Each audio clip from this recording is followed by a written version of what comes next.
Hello to all. Thank you for checking out JWStruggle. We are going to have another interview, as you can tell. There is a fascinating man sitting across from me, virtually speaking. Say hello, Vince. Hi, everybody. This is Vince Deporter, a man that has a fascinating and interesting career. Well over 30 years in the cartooning and comic book business. If you've heard of Nickelodeon, if you've heard of Spongebob, SquarePants, if you've heard of Scooby Doo or Batman and many others, Vince may have or has worked on some of these things. So, Vince, obviously we're talking to you not just because you're an accomplished artist, but because you happen to be an ex... Jehovah's Witness. No, it's Yes, true. I have. I was brought up in the what they call the truth, until I was visited by the truth fairy. There we go. And I finally found out, the truth about the truth. So, yes, I was brought up Jehovah's Witness. My dad was an elder. You were an overachiever then, too. Well, I was. I played the game. It's very funny. Do you want me to go from the start? I would be fascinated to know more about you being an elder and things that you I wasn't saw. an elder. That's interesting. I was the age of being an elder, but I always refused. I even refused to be a ministerial servant. I hated the idea of that progression because I hated the idea of judging others. So I was very well liked in the congregation, very active, pioneering all the time. I gave a lot of talks. I even gave some parts in the service meeting, although I wasn't even a ministerial servant. So I had a good reputation, but I always refused the responsibility of judging others. And I made that very clear, and some elders didn't like that. Well, I think that's something in common that a lot of us that escape is we're already maybe more questioning. Maybe we're more willing to be skeptical, or wanting to be a skeptical mind, and that's why we gradually work our way out. I don't know. True. I mean, my dad was a very good man. He was my best friend. He died about 16, 17 years ago. He was a good man. He was really balanced most of the time. But you couldn't say anything against the society, of course, the Watchtower Society. But he was an okay man. I mean, so I did have a good example as an elder / father. So I wasn't. I can't say I had a bad upbringing. I wasn't one of those kids that was crying at Christmas because I didn't have a Christmas tree. I really didn't give a hoot about my birthday. I wasn't as sad as a kid. A lot of kids are. I just wasn't. I didn't care. I had a good family life. So what happened was, because of that good family life, I just kept on growing up in the organization, believing what I was told, although I started having doubts very, very early. So you're having doubts when you say early. I'm wondering, like, you're a young adult. Did you get married to a witness woman and go through that normal routine that we all pretty much do? Yeah, you pretty much got it. At 12 years old, I don't know if I can say this word, but BS, I'll say BS. At 12 years old, I figured it was BS. It just didn't make sense to me. There was a lot of things that the more I was reading the Bible, the more it didn't make sense. However, what happens to a kid like me anyways, is that you get pat on the back. You get the acknowledgement of the elders, the encouragement, like, you'll be an elder soon, my son. Those kind of things. So I was flattered into kind of putting those doubts in the back of my mind and playing the game. Does that make sense? It makes a lot of sense. Yeah, I think there's a lot of us that can identify with that sort of thing. So as time went on, you played the game, and then at some point, I'm assuming you got up to about here and... Yes. A long time, my friend. I was about 45 when I started to really... I had what they call cognitive dissonance, I was not in tune with myself. I was uncomfortable because we talked a little bit earlier, and I told you I was very, very keen on my personal study. And those who listen who are witnesses or who were witnesses know very well that personal study is encouraged. And I don't know why, because we find out things. But I was very keen on my Bible study. I would have dictionaries, encyclopedias. I'd be very interested in reading everything I knew. You know, I was one of those guys that would start reading the Watchtower, CD and finish 8 hours later. So I was really big on studying. But what really mattered to me was the Bible. And by the time I was 45, for some reason, I was preparing a talk and doing some really deep research, and all of a sudden nothing made sense. It was like an epiphany. Like, some people said I was touched by grace, by Jesus. Well, I was touched by reason. And all of a sudden I see through the scriptures, I realize nothing makes sense, and more importantly, I start growing in anger against Jehovah, thinking he might not be true. So I was mad because I was wrong all these years, but because I hated the character of Jehovah. I hated that in Hosea, for example, he orders the killing of his enemies, but those enemies were his own people at one point, and he asks his soldiers to rip open the pregnant women's womb and to dash the babies on the ground. And he's against abortion. Hello? So, I was very shocked to realize that everything didn't make sense. The flood, for example. I would think if Jehovah was all powerful, all he had to do is make them drop dead if he really needed to kill humanity at that time. Drop them dead. Don't make women, grandfathers, and children suffer drowning, one of the worst things in the world. For what? They're not going to learn. They're going to be dead. So there's no lesson to be learned. And Noah didn't need to have that kind of horrible genocide in front of his eyes, nor his children. So it was totally absurd for me.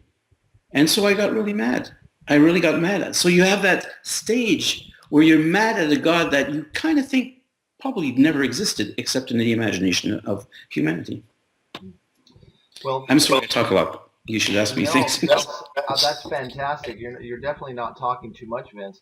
So Okay. What I'm hearing then is you're reaching a point where one thing follows the next. If you're coming to this realization and this epiphany that your truth is not the truth, and your truth is that you don't need God, and God's not a very nice guy in the Bible anyways, and so the next thing that follows is, why am I going to these meetings? Why am I wearing a tie all the time? Right. why am I not smoking a cigar once in a while if Right. I feel like it? Whatever. Yeah. But instead of going by these Right. fundamental puritanical rules. So did you live with it for a while? Did you rush to Yes. your wife to talk to, or did you talk to Exactly. elders, or what? Cost me my family life, actually, because my wife is still a Jehovah's Witness. She wanted the divorce because of that, which was not on biblical grounds. So she made it biblical grounds, if you see what I mean. She found a guy to help her out.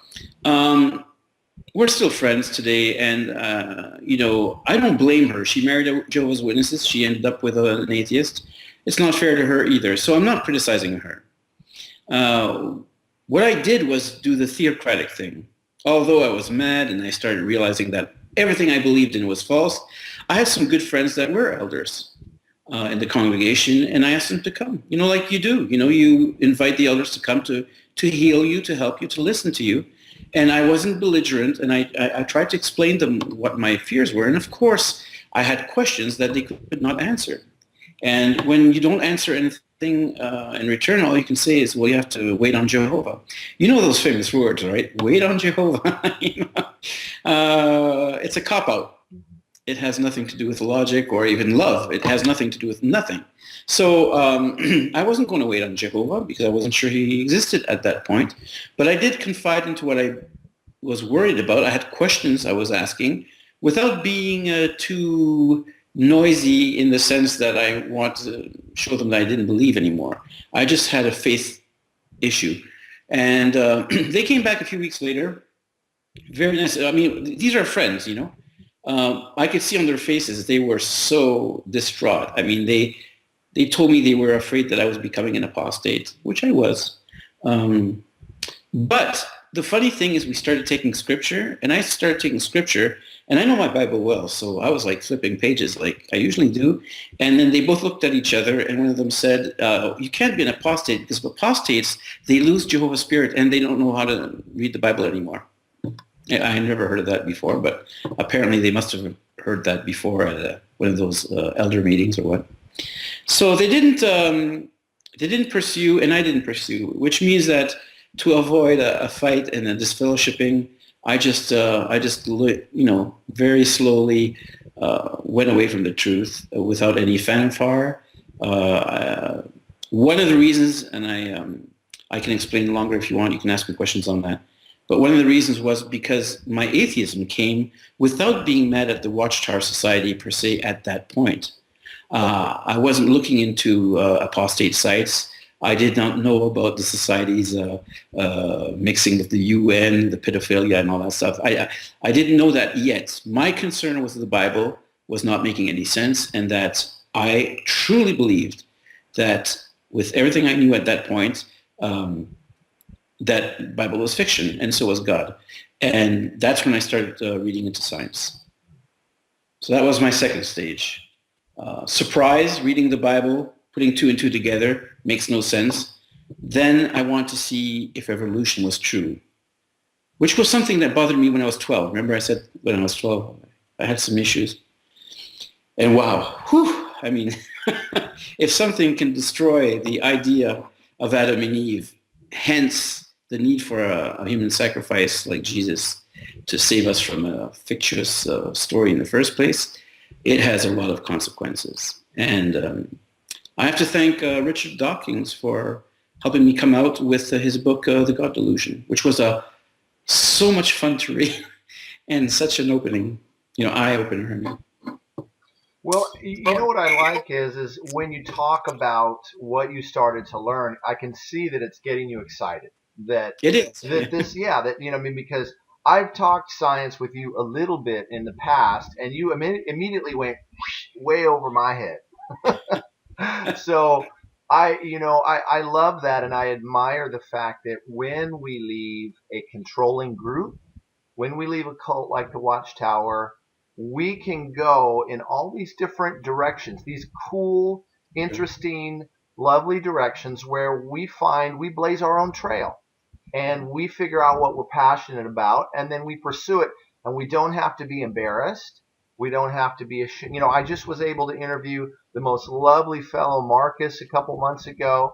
He was able to come out and tell his mom, I want to marry a man. I don't want to marry a woman.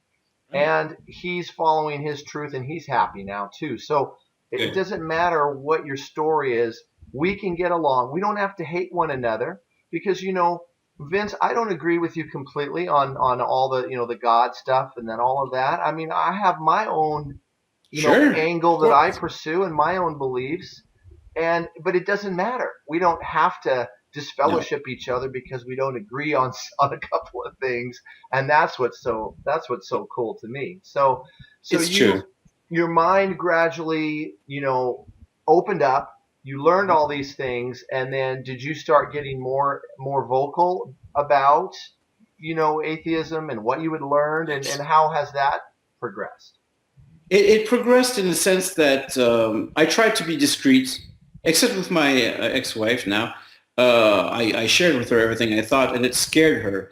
And you and I understand how you can get scared by this kind of thinking, especially atheism, which is beyond not being okay with the society or the Watchtower Society. So it was very scary for her, and I understand that. And it was a little confusing to my kids, although I didn't, go there too much with them. And today we have been divorced for almost 5 years, and my kids and I are perfectly understanding each other, and I never talk bad about her. She never talks bad about me, and I respect that they go to meetings. I even encourage it. What I do encourage is that they listen when they're there to make their own minds up. I say, don't go to the meeting and just go la-di-da. Try to make up your mind. If it's the truth, you'll know it. If it's a lie, you'll know it. So anyways, that part was okay. But what really made me start being vocal, I think, was the passion of learning a whole new life. I mean, all of a sudden, I have evolved. All of a sudden, I realized that evolution was the truth, Now, there are different opinions on how evolution is the truth, but it doesn't make evolution false. The evidence is there. You just have to go to a museum. I mean, it is corroborated by embryology, by geology, by biology, by DNA, by every faction of science. Evolution has proven to be true, and so has the age of the Earth, which is certainly not 6,000 years. Thankfully, the witnesses don't believe that. But they do believe that humanity has been here for 6,000 years, which is ridiculous. But they can't say that it's not true. They can't acknowledge evolution, because if they do, that means that Jesus' sacrifice was for nothing. So it makes sense. I don't blame them for not acknowledging it.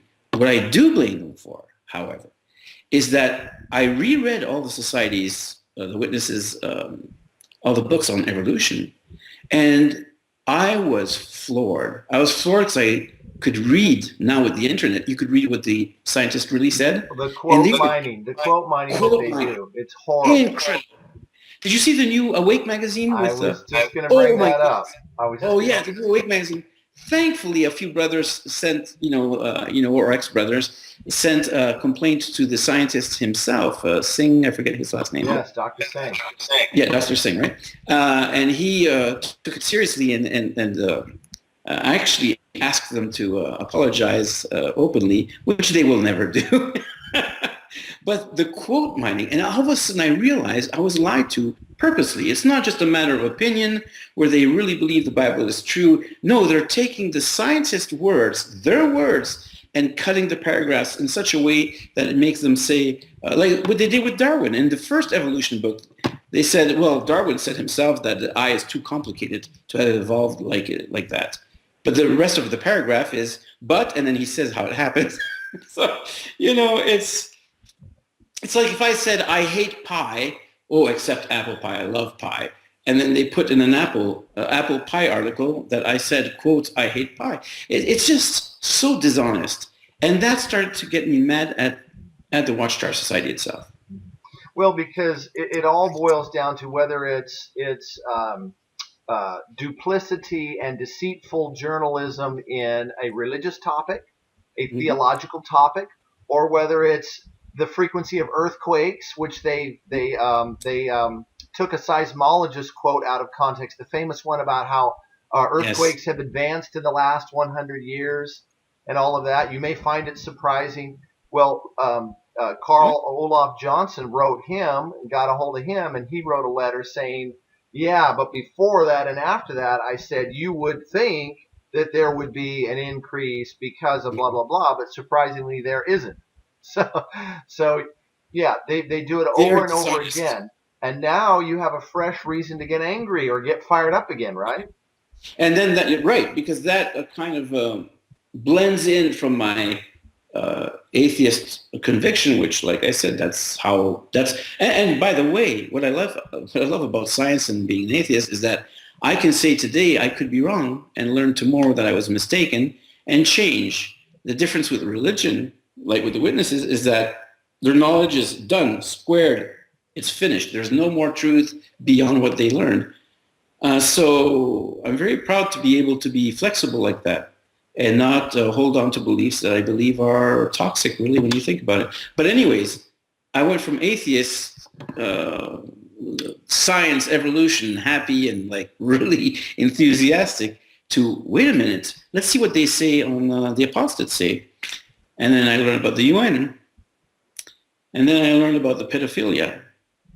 And then I was already upset about the quote mining. And then I learned, because there's a few people that are inside still, even in Bethel, I learned a lot of things from inside that are shocking. I mean, and I have a hatred for those men. I know both of them very well personally. David Splain was our how do you call it, circuit servant at the time. Yeah, he was in Canada for 3 years. So he came to our houses. We would spoons and cars with him. And he was our circuit overseer for New York City when I lived in Brooklyn. Very nice, Brother Let. But David Spillane, I was hated him. He was such a stuck-up snob. I mean, he was, and the funny thing, he was in a territory where the brothers and sisters were very poor, very simple, hardly knew how to read for some in Canada, close to Quebec, but in that very poor part. And he was there, and they hated him because he looked like this pope coming in with his, wonderful garbs and, like good coats and stuff.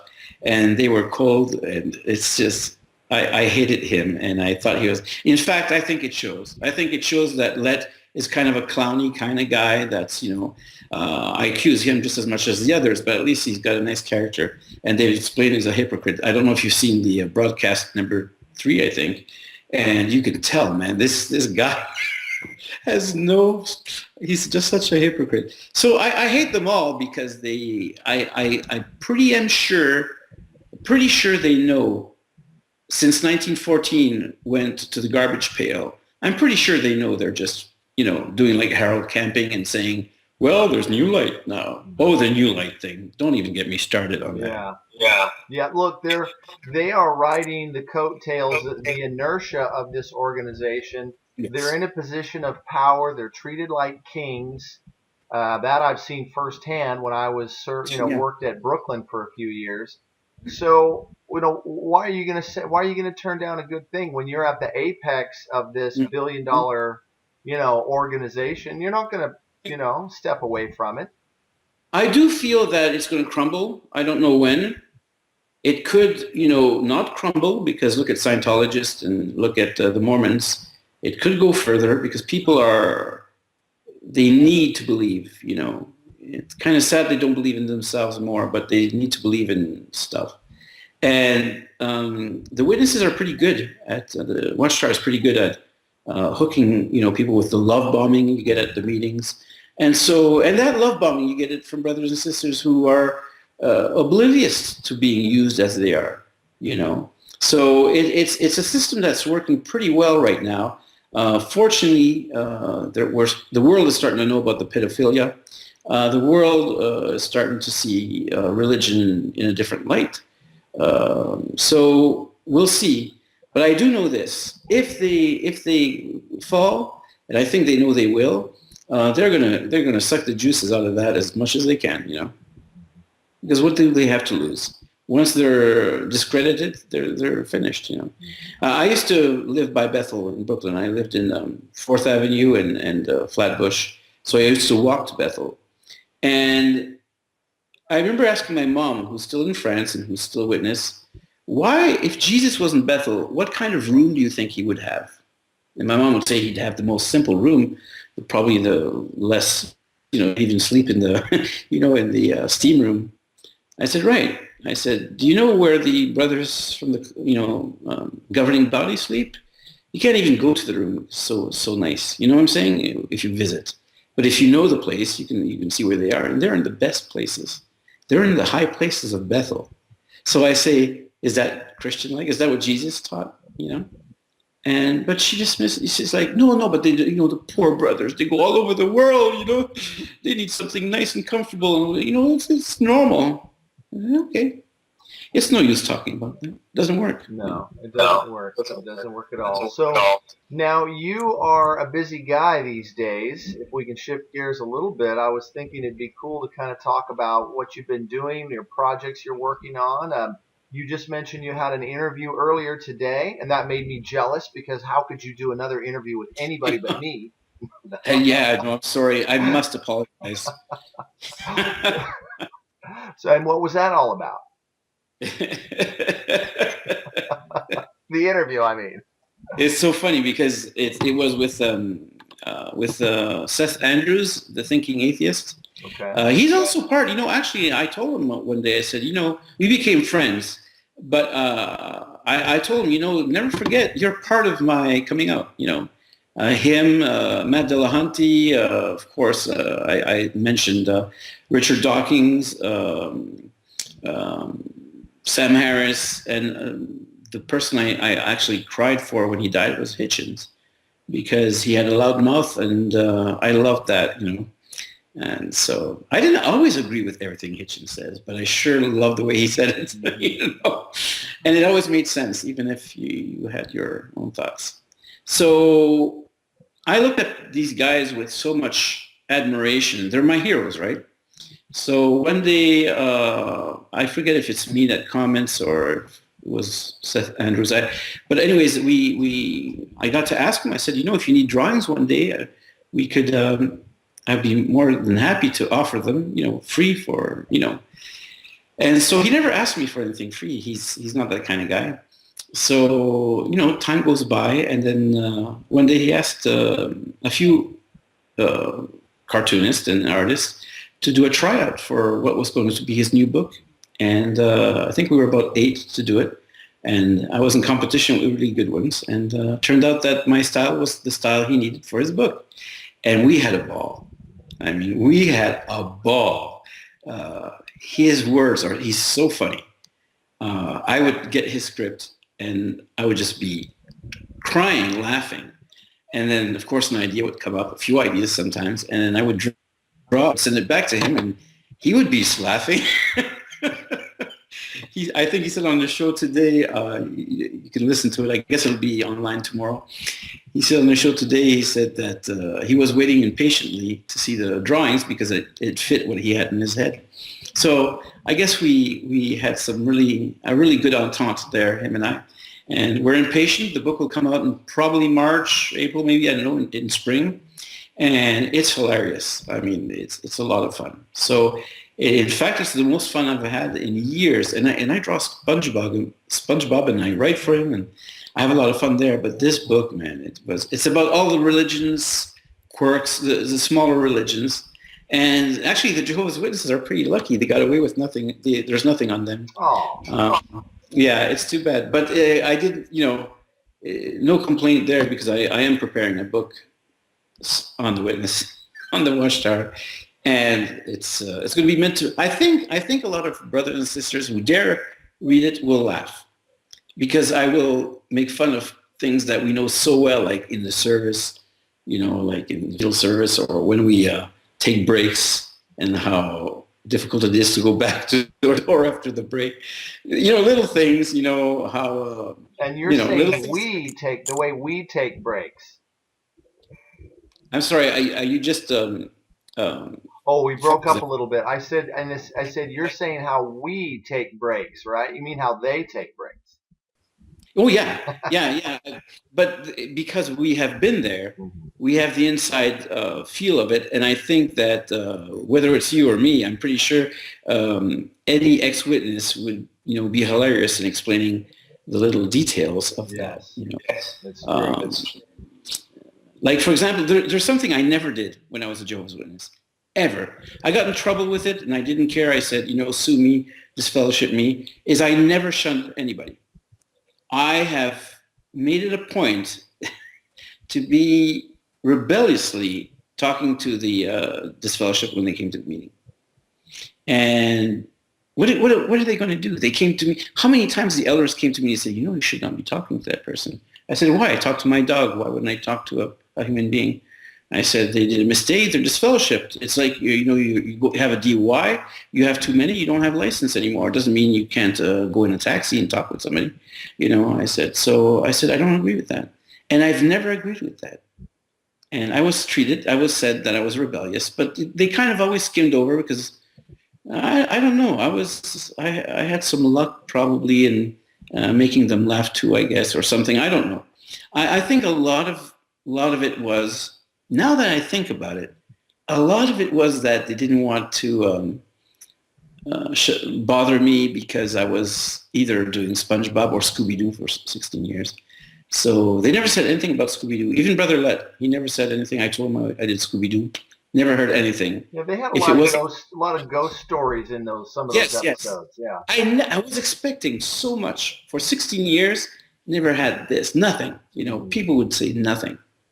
The brothers and sisters were like, wow, you do Scooby Doo. It's like when Prince became a Jehovah's Witness. All of a sudden he's like cool for them because all of a sudden they have the right to see him as cool. It's so mind controlled. It's sad, really. Yeah, no, that's a good observation that. You can see those connections Oh because yeah. if Watchtower puts their stamp on it, or if they're just silent about it, oh, then it's Mhm. okay. That's right. That's right. Yeah. And it's weird because it's so hypocritical. And when you're in it, you don't see it, you know. I was excited when Prince started studying because I knew one of the brothers that knew the brother who did it, which was the bass player. I forget his name all of a Larry sudden. Graham. Larry Graham. He was the one studying with him. And I knew one of his best friends that would tell me about it. And that best friend was a very strict elder, I thought. And he became an apostate too. He left. And for me, it was like, wow, you know, some people are waking up, but I think more and more people are waking up. And if I can do something about it, if I can do, you know, give my 2 cents, make a book that'll make people laugh and make them think, hey, good, you know. That is fantastic. You know, so we got two books now one is coming out in the next few months. Can you give me the title? Is there an entry for it yet in Amazon? Can we, get that information now, or do we have to wait? I'm sorry, you broke up. The title of the book you worked on with Seth, Yes. can you release that yet? Can we pre-order Yes. that? Yes. I can say what Seth Andrews himself says, and I won't say more. But he is doing a little promotional video that will come out one day soon, I think. So it'll say a little bit more. The book is called Sacred Cows, and it's a light look at the quirks and things that the religions do all over the world. Nobody is saved by by what he says. It's a very funny book, and it's very educational at the same time. And may I ask, do you know approximately how many drawings you did for the book? I think about 55, and I did the cover. Wow. I think about 55 drawings in the cover. Yeah. That's quite a few. Some of them will be full pages, and some of them will be small. I had a lot of fun doing it, you know. So. Well, I tell you what I'll do is I will add a link to Seth's video, and when it becomes available on Amazon, I'll put those links in the description so that people can find it and decide if they want to order it. Right. Thank you very much. I appreciate it. Yeah, I'd like to. Yeah, we had a lot of fun doing it. I think that it kind of gave me the bug, you know, to keep on going. Mm-hmm. I do want to do a children's book on evolution, and I can't say the name right now, although you know it. But a pretty high-end scientist will be the writer of that book, or at least inspires the writing of that book. I'll do a lot of adaptation and the drawings, and then I have another book with another celebrity atheist that I hope will be on its starting point within, I'd say around September, October, I think. And then I have my own book that I want to do with about the Jehovah's Witnesses. I want it to be a Mad Magazine kind of thing. You know, I want it to be fun. It'll be, I'm not sure yet if it's going to be full comic book or half book, half illustration. Not sure. It might be a little bit of both. I'm sure it'll be a little bit of both, because why not? But I also have somebody I asked to collaborate with me, and I think it's not time to say it yet, but he seems to be excited. So I yes, it's going to be a year, and all that doing at the same time Spongebob, because I do write 10 pages and draw them myself. So I know it's not very interesting for your listeners, but I did have a triple bypass 6 months ago now. And so I am still a little bit battling some deadlines that got ruined by that. So I am working a lot to catch up. So things are going to be okay. But so it's yes, I'm having fun. You know, you're keeping busy. You're definitely not bored. I can tell. No, I don't know what the word means. When I hear that word, that's a funny thing you say that. When I hear the word bored, I don't know what it means. I mean, I could be sitting in a room alone on a chair or on the floor with nothing around me, and I would not be bored because my mind would be going, all over the place. I invent things, ideas, and most of them are really bad.